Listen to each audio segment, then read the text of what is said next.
ma ogtahay in ganacsiyadu ay guuldareystaan boqolkiiba 20 sanadkooda ugu horeeya si la mid ah boqolkiiba 50 shanta sano ugu horeysaba way guuldareystaan waxyaalo badan ayaa sababa in ganacsigu uu guuldareysto oo hoos u aado muuqaalkana waxaan iskula eegaynaa qaar ka mid ah waxyaabaha ugu badan ee sababa in ganacsiyada ay guuldareystaan haddii aad tahay ganacsade raba inuu bilaabo ganacsi ama ganacsade ku jiray ganacsiga oo muddo shaqeynaya ganacsi haddaba muuqaalkan wuu ku anfici doonaa wax badan aad ka faa'iidi doontaa dhamayso ilaa dhamaadka haddii aan u guda galno muuqaalkanaga qodobka ugu horeeya ee keeni kara in ganacsigaaga uu guuldareystaba sanadka ugu horeeya ama shanta sanoba ugu horeysa waxaa ka mid ah in aadan sameyn wax la yiraahdo market research oo ah in aadan si qoto dheer aadan u baarin suuqa aad rabtid inaad ku soo biirtid ama aad dadka aad rabtid inaad wax ka iibisid baaritaan ayaa loo baahan yahay inaad sameysid markii aad rabtid inaad ganacsi aad bilowdo sababtoo ah ganacsiyo kala duwan ayaa jira suuqo kala duwan ayaa jira suuqaad rabtaa inaad soo gashid suuqaas waa inaad baaritaan ku sameysaa in waxa aad rabtid inaad sameysid horey loo sameeyay dadka kula tartamaya dadka aad rabtid inaad wax ka iibisid oo target audience-gaaga ama target customer-kaaga aad ogaatid ayaa muhiim ah sida Soomaalida ganacsigeedu u shaqeeyo ma ahan sida caadiga ah ee ganacsiyada ay u shaqeeyaan ganacsiga waxa laga rabaa istaraatiijiyad iyo qorshe inuu leeyahay markii la sameynayo balse Soomaali haddaan nahay badanaa ganacsiga waan iska bilownaa anagoo ogeyn xitaa cidda aan wax ka iibinayno marka waxa loo baahan yahay si ganacsigaaga uu u guuleysto oo waqti badan uu u jiro in marka koobaad aad research fiican baaritaan fiican aad ku sameysid suuqa aad soo galaysid dadka aad rabtid inaad wax ka iibisid waa inaad ogtahay waxyaabahaas oo dhan haddii aadan taas sameyn waxa kugu dhici karo in dad khaldan aad taageed gareysatid oo waxa aad sameynaysid productiga aad rabtid inaad iibisid service-ka aad rabtid inaad iibisid aan badanaynayninba taas ayaa keenaysa marka waxa lagu leeyahay samee research-ka waa midaas waa in waxa aad sameynaysid dadka loogu talagalay aad ogtahay aad heshaa marka hore marka dadka loogu talagalay aad heshid oo ka iibsan lahaa kadib ayaad soo bandhigaysaa qodobka labaadna waa wax la yiraahdo financial management ama maareynta dhaqaalaha ganacsiyada qaar waxay u guuldareystaan ay u socon waayaanba dhowrka sano ugu horeeya in dhaqaalahooda uu is cuno isla markaana lacag lagu sii wada la waayaba waxa lagaaga baahan yahay in aad si fiican u maareysid dhaqaalahaaga budget aad sameysatid ganacsigaaga in ganacsigaaga lacagta ka soo galaysa iyo waxa aad ugu talagashay inaad gelisid waa in qayb aad ka dhigtaa qayb ganacsiga aad ku celinaysid qayb aad ka dhigtaa qayb aad ganacsiga aad backup ahaan aad meel ugu dhigtid qaybna aad ka dhigtaa operational cost oo ah lacagaha ganacsiga uu ku shaqeynaya markaas ayada ah oo waxyaabaha loo baahan yahay si oo ganacsiga u shaqeeyo aad ku dabaraysaa mar walba oo faa'iido ka soo gashay ganacsigana saas ayaad u qaybinaysaa faa'iidada qayb ayaad dhiganaysaa qayb ganacsiga aad dib ugu celinaysaa qaybna hawsha ganacsiga ayaad ku wadaysaa oo yacni operational cost ayaa la yiraahdaa oo ganacsiga si uu u socdo balse waxa dhacda in ganacsiyada qaarkood lacagahooda aan si fiican loo maareynin isla markaana ganacsiga loo waayaba lacag lagu maareeyo oo lagu wado uu ku shaqeeyo ugu dambeynna suuqa uu uga bixi karaa haddii aadan dhaqaale aadan haysanin aad ku kabtid oo aad ku socodsiisid sababta saddexaad ee ay keenta badanaa inay ganacsiyadu guuldareystaanna waa wax la yiraahdo hogaaminta aadka u liidata ama hogaamin yacni aan fiicnayn oo jilicsan hogaamintaadu waa inay noqotaa mid fiican oo shaqeynaysa waa in si fiican dadka aad u hogaamisaa hogaanka ma ahan kaliya in wadan madax laga noqdo ganacsiga laftirkiisa waxa la rabaa in uu hogaan leeyahay hogaan waliba adag hogaaminta ma ahan inaad si axmaqnimo ah doqonnimo ah aanan lahayn yacni dabacsanaan iyo wanaag aanan lahayn inaad ula dhaqantid dadka kuu shaqeynaya ama dadka kula shaqeynaya ma aha waa in si dabacsan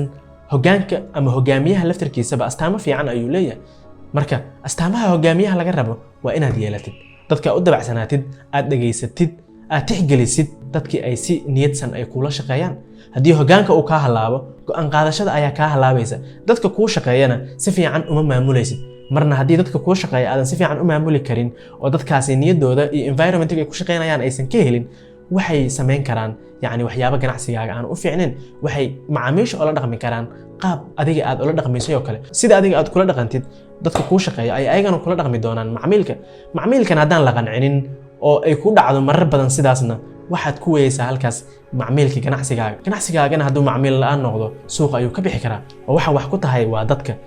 marka inaad ilaashito ayaa lagaaga baahan yahay sidee kasta marka ku ilaalin kartaa waa in aad ilaalisid dadka kuu shaqeynaya oo aad si fiican aad u maamushid oo aad hogaamiye fiican aad noqotid si go'aan qaadashadaada ay u noqoto mid fiican ganacsigaagana uu horey u socdo sababta kale ee keenta inay ganacsiyada ay guuldareystaanna waxaa ka mid ah in ay la qabsan waayaan isbeddelka socda technology hadday ahaan lahayd iyo dhan walbaba isbeddelo ayaa ku imaada mar walba adduunka oo caalamkii wuu sii horumaraya technology-gaba ha ugu badnaado mar walba wax cusub ayaa soo baxaya dadku wixii ay rabeen waxaan ahayn ayay rabaan waxyaabo cusub ayaa soo baxaya marka adiga mar walba isbeddelka ka socda caalamka iyo teknolojiyadda waa inaad la socotaa haddii aad la soconin baska ayaad ka haraysaa sidaas ayaan lagaaga tagayaa. Ganacsiyo badan ayaa jira iyo kambaniyaal waaweyn oo isbeddelkii dhacay la socon waayay dabcanna suuqa ka baxay. waxaa ka mid ah shirkadda Nokia oo kale taleefano niclayaal ay sameyn jirtay balse caalamka iyo teknoolajiyadii casri noqotay waxaa loo gudbiyay smartphones Samsung iPhone iyo waxyaabahaas oo dhanba ayaa soo baxay balse ayada way ku baraarugi weeday in isbeddelkaas ay ka qayb gasho oo ay taleefano smartphone ay sameyso wayna fahmi weeday mustaqbalka halka loo socdo saas ayayna suuqa uga baxday. Blockbuster ayaa ka mid ah Netflix oo kale ay ahaan jirtay suuqa ayayna ka baxday ayadana oo Netflix ayaa suuqeeda gashay. Marka mar walba waxaa la rabaa isbeddelka socda in aad la socotid si aadan uga harin baska oo ganacsigaagu uu horay uga socdo haddii kale busta ayaa lagu reebayaa waan laga tagaya. Sababta kalena waxay tahay keeni kartaa in ganacsiyada ay guuldareystaan in aysan sameynin suuqgeyn fiican oo ku filan. Suuqgeyntu waa qaybta ugu muhiimsan ganacsiga. Suuqgeyntana waxay ka caawinaysaa in dadka aad wax ka iibinaysid oo targetkaaga ah uu ganacsigaaga uu gaaro meesha walba ee caalamka ay ka joogaan. Waxaana taas aad ku sameyn kartaa internetka adoo ka faa'iideysanaya. Bulshada caalamka oo dhan taleefano ayay isticmaalaan, kombiyuutar ayay isticmaalaan, internet ayuu haystaa qof walba. Marka ganacsigaaga waa inuu gaari karaa qof walba oo caalamka jooga. Dadka aad rabtid inaad wax ka iibisid gaar ahaan waxaad ka faa'iideysan kartaa digital marketing, suuqgeynta casriga ah. Adigoo ganacsigaaga u sameynaya website, xayeysiimo lacag ah oo paid advertisement ah sameynaya, sidoo kalena social mediaha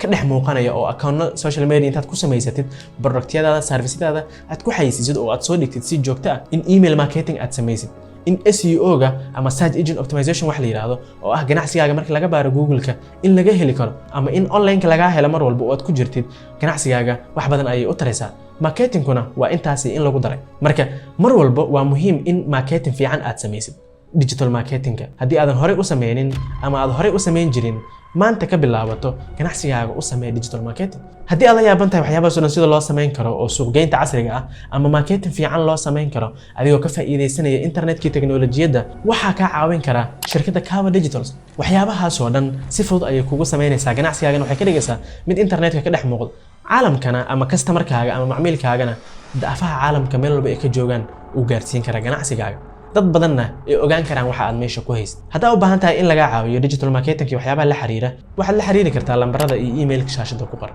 Waxaana ku rajaynayaa inaad noqotid ganacsade guuleysta. waan ku mahadsantahay daawashada muuqaalka. Haddii halkan aad soo gaartay muuqaalka like saar si dad badan u gaaro wax badan uga faa'iidaan. Fikirkaaga nagu wada qaybta commentiga waxyaabaha is leedahay ganacsiyada way u keeni karaan inay guuldareystaan. Haddii aad ogtahay adigana nagu wada qaybta commentiga. Channelka haddii aad weli subscribe dhehina subscribe dheh. Page-ka aan Facebook ku leeyahay laftirkiisana soo booqo asagana follow garee. waan ku mahadsantahay daawashada muuqaalka. intaan ku kulmayno muuqaalkan mid ka xiga waxaan kaga tegayaa sidaas iyo assalaamu calaykum waraxmatullaahi wabarakaatuh.